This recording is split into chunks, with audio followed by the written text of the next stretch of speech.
बिस्मिल्लाहिर्रहमानिर्रहीम। अल्लाहुम्मा सल्लि अला सय्यिदिना मुहम्मदिन नबिल उम्मी व अला आलिहि व सहबिहि व बारिक वसल्लम।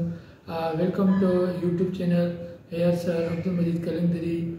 Today I am going to tell you कि बहुत सारे स्टूडेंट्स हैं वो ऐसे की जो टॉपिक्स हैं ना वो सही नहीं हैंडल कर पा सकते, तो मैंने सोचा कि आज बहुत सारे टॉपिक्स आती रहती हैं जिनकी दो डायमेंशंस होती हैं, तो हमें कौन सी डायमेंशन ऑप्ट करनी चाहिए? हमें दोनों करनी चाहिए या एक ही करना चाहिए? अगर हम कहेंगे for example gender equality the myth, इसमें दोनों चीज़ें आ जाती हैं। डेवलप्ड नेशन में जो वुमेन और मेन की वहाँ पे वो जो लाइफ है उसमें क्या डिफरेंस है? अंडर डेवलप्ड कंट्रीज़ हो गए या डेवलप्ड कंट्रीज़ हो गए, वहाँ पे स्टेटस ऑफ वुमेन क्या है, और इसके अलावा जो थर्ड वर्ल्ड कंट्रीज़ हैं वहाँ पे क्या है, ये चीज़ें हमें नोट करनी है।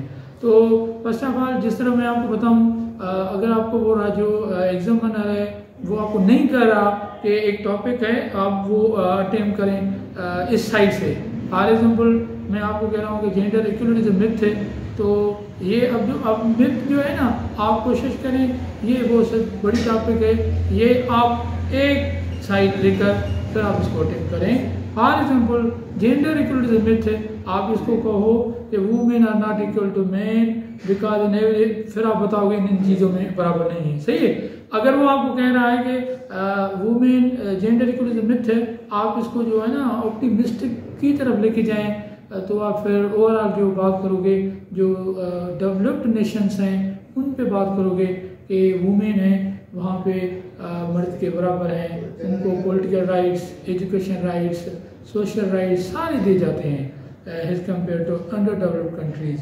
तो अब हम बात करते हैं, अगर आप हमें वो नहीं कर रहा कि अब वो हमें कोई स्पेसिफिक जो है ना साइड नहीं बता रहा कि आप इस टॉपिक को इस तरह लेके जाएं, वो बता ही नहीं रहा, तो फिर आप उसको किस तरह टॉपिक को लेके जा रहे हैं? तो फॉर एग्जांपल मैं आपको बताऊं कि जो जेंडर इक्वलिटी मिथ है, आप उसको नेगेटिव साइड के पास लेके जाएं फिर भी ठीक है कि womens are not equal to man, कौन सा फॉर एग्जाम्पल पॉलिटिकली पार्टिसिपेशन है, एजुकेशन हो गई आपकी, उसके अलावा जुडिशरी हो गई, बहुत सारे जॉब्स हैं जहाँ पे women are not equal to man.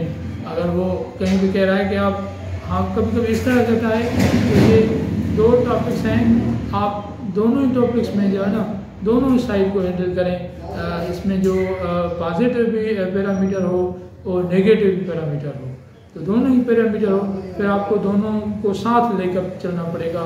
Positive side से बताओगे ये 7-8 एक्सपांशन पैरामीटर्स पे होंगे और 7-8 आप जो दूसरी साइड उस पर बनाओगे। जैसे 2017 में इसे आया था जेंडर इक्वलिटी मिथ, उसमें ये था कि जो जेंडर इक्वलिटी मिथ है जहाँ global warming is a reality और मिथ, तो वो कह रहा था आप दोनों साइड को टच करें। तो 10 पैराग्राफ आपको उसके बनाने हैं, 15 पैराग्राफ या 10 पैराग्राफ उसके बनाए, टोटल जो पैराग्राफ हैं वो अराउंड आपके 20+ होने चाहिए, तभी जाके आपके 2000+ वर्ड बन जाएंगे। तो ऐसे में आपकी क्वालिटी मैटर करती है बट नॉट क्वांटिटी।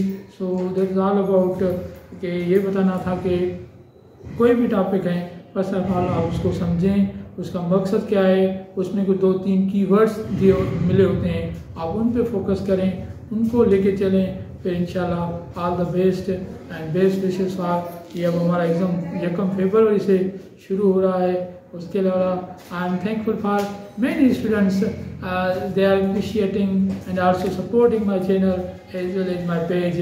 तो अब हम बात करते हैं, अगर 2 पैरामीटर्स अब वो आपको नहीं कर रहा है, मतलब एग्जामिनर नहीं कर रहा, तो आप एक साइड उठाएं, एक साइड उठा के फिर वो अटेम्प्ट करें, फिर आउटलाइन बनाएं, इंट्रोडक्टरी पैराग्राफ लिखें, बॉडी पैराग्राफ बनाएं, फिर कंक्लूजन पैराग्राफ बनाएं। तो ये जो 4-5 साइड ये पार्ट्स हैं ऐसे के, आप उन सब पे फोकस करोगे और सबका लिखने का अपना अंदाज है। जिस तरह बॉडी है, बॉडी ऑफ पैराग्राफ, इनके सारे जो पैराग्राफ बनाने की स्ट्रेटजी है वो ओवरऑल सेम है। अब इंट्रोडक्टरी पैराग्राफ की बात करेंगे, वो चेंज है, कंक्लूजन पैराग्राफ उसका लिखने का अंदाज अपना है, आउटलाइन बनाने के बहुत सारे तरीके हैं, मगर कोई भी हार्ड फास्ट रूल नहीं है। बहुत सारे कहते हैं कौन सा रूल हम ऐसे में अप्लाई करें, उसको आप रहने दो।